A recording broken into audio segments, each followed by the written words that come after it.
Në prag të 100 vjetorit të pavarësisë në moton 100 pajtime për 100 vjetor, Instituti Shtëpia e Pajtimit Kombëtar ka nisur një fushat pajtimi në mbar vendin për të gjitha familjet që janë në gjak. Nisur nga statistikat më të fundit, raportohet se këtë vit janë pajtuar 29 familje në Asmëri dhe janë në proces 68 të tjera. Nga 350 familje të regjistruar në pranë Institutit Shtëpia e Drejtësisë të Pajtimit Kombëtar, vetëm 6 mujorin e parit të këtij viti ky institut ka arritur ndërmjetësimin me sukses për pajtim 29 familje, kryesisht në qarkun Durrës, Shkodër, Tiranë, Lezhë, Kukës dhe Borrel.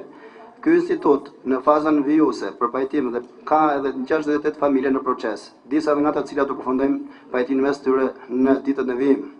Rezultatet pozitive tregojnë se shqiptarët kanë patur ndjeshmëri të lartë ndaj një sër faktorësh për zgjidhjen e konflikteve.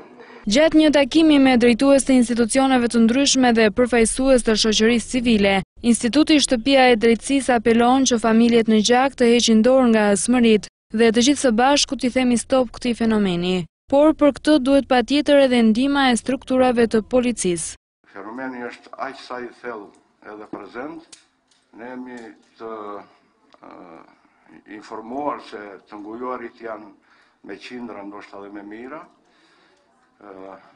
Gjykojmë që ky fenomen, zbutja e tij deri në kufit maksimal, është pjesë e unitetit tonë kombëtar.